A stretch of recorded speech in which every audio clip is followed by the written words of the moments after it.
Welcome to new TV Telugu. ఇప్పుడు AP top 10 చూద్దాం. సంతమాగులూరు మండలం పుట్టావారిపాలెం అతిథి గ్రామంలో ముఖ్యమంత్రి సహాయ నిధి చెక్కుల పంపిణీ కార్యక్రమం జరిగింది. రాష్ట్ర విద్యుత్ శాఖ మంత్రి గొట్టిపాటి రవికుమార్ ఈ కార్యక్రమంలో పాల్గొని అద్దంకి టౌన్, సంతమాగులూరు, బల్లికుర్వ మండలాలకు చెందిన 85 మంది లబ్ధిదారులకు చెక్కులను అందజేశారు. అత్యవసర వైద్య అవసరాలు, ఇతర సంక్షోభ పరిస్థితుల్లో ప్రజలకు ఆర్థిక భరోసా కల్పించడమే ప్రభుత్వ లక్ష్యమని, ప్రజా సంక్షేమమే తమ ధ్యేయమని మంత్రి ఈ సందర్భంగా తెలిపారు. పలమనేరు బోయ వీధికి చెందిన వెంకట్రావు సుమారు 14 కోట్లకు ఐపీ పెట్టి పరారయ్యారు. పలువురు బాధితులు అతని ఇంటి వద్దకు చేరుకొని తాళం వేసి ఆవేదన వ్యక్తం చేశారు. వెంకట్రావు కేవలం 14 కోట్లు కాకుండా సుమారు 400 మంది దగ్గర 50 కోట్ల వరకు వసూలు చేసి మోసం చేశాడని బాధితులు తెలిపారు. తమకు న్యాయం చేయాలని కన్నీటి పర్యంతమైన బాధితులకు పోలీసులు సర్ది చెప్పారు. దేవరపల్లి పంచాయతీలో స్వచ్ఛ రథాన్ని గ్రామ జనసేన పార్టీ అధ్యక్షులు కంబాల సత్యబాబు, టీడీపీ మండలం అధ్యక్షులు తంగెళ్ల మునీశ్వరరావు ప్రారంభించారు. ఈ స్వచ్ఛ రథం ద్వారా ప్రజల నుంచి ప్లాస్టిక్ వ్యర్థాలను సేకరించి వాటి విలువకు తగినట్లుగా నిత్యావసర సరుకులు అందిస్తారు. దీనిని గ్రామ ప్రజలు సద్వినియోగం చేసుకోవాలని సూచించారు. రాష్ట్ర గనుల శాఖ మంత్రి కొల్లు రవీంద్ర మోపిదేవిలోని శ్రీ వల్లి దేవసేన సమేత శ్రీ సుబ్రహ్మణ్యేశ్వర స్వామి వారిని దర్శించుకున్నారు. ఆలయ అధికారులు మంత్రికి స్వాగతం పలికి నాగపుట్టలో పాలుపోసి ప్రత్యేక పూజలు నిర్వహించారు. అనంతరం స్వామివారిని దర్శించుకుని విశేష పూజా కార్యక్రమాలలో పాల్గొన్నారు. రొల్ల మండలం ఆల్పునపల్లిలో రైతు శ్రీనివాస్ మామిడి తోటకు గుర్తు తెలియని వ్యక్తులు నిప్పుపెట్టారు. ఈ దుర్ఘటనలో 50కి పైగా మామిడి చెట్లు కాలిపోయాయని బాధితుడు ఆవేదన వ్యక్తం చేశారు.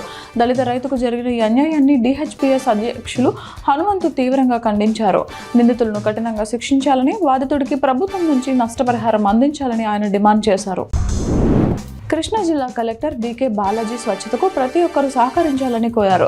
స్వర్ణాంధ్ర స్వచ్ఛ ఆంధ్ర కార్యక్రమంలో భాగంగా జిల్లా కలెక్టర్ అధికారులు కలెక్టరేట్ ఎదురుగా ఉన్న పాత బాల భవన్ వద్ద గల బ్యాడ్మింటన్ కోర్టు ప్రాంగణంలో శుభ్రపరిచే కార్యక్రమంలో పాల్గొన్నారు. ఈ సందర్భంగా కలెక్టర్ మాట్లాడుతూ పరిసరాల పరిశుభ్రత ధ్యేయంగా కార్యాలయాలను ఎప్పటికప్పుడు శుభ్రం చేసుకోవాలని సూచించారు. పొన్నూరు పట్టణంలో స్వర్ణాంధ్ర స్వచ్ఛాంధ్ర కార్యక్రమంలో భాగంగా మున్సిపల్ కమిషనర్ ముప్పాళ్ల రమేష్ బాబు ఆధ్వర్యంలో ఈ వేస్ట్ నినాదంతో భారీ అవగాహన ర్యాలీ నిర్వహించారు.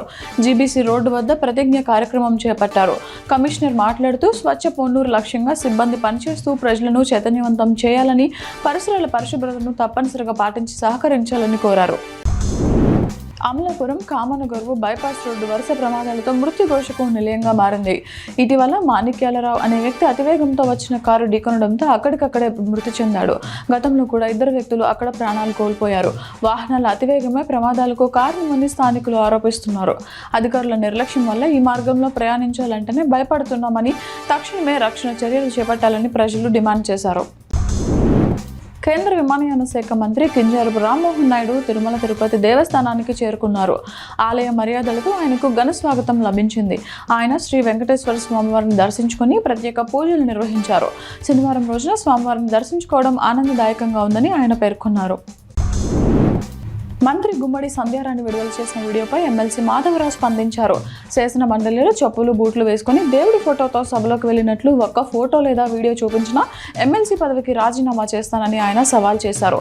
వెంకటేశ్వర స్వామి ఫోటోలను ప్లకార్డులు వాడడం దుర్మార్గమని, ఒకరు ఫోటో తలకిందులు పట్టుకోవడం, మరొకరు టేబుల్పై పడేయడం అవమానకరమని ఆయన అన్నారు. 5 కోట్ల ప్రజలకు జగన్, వైసీపీ నేతలు క్షమాపణలు చెప్పాలని డిమాండ్ చేశారు.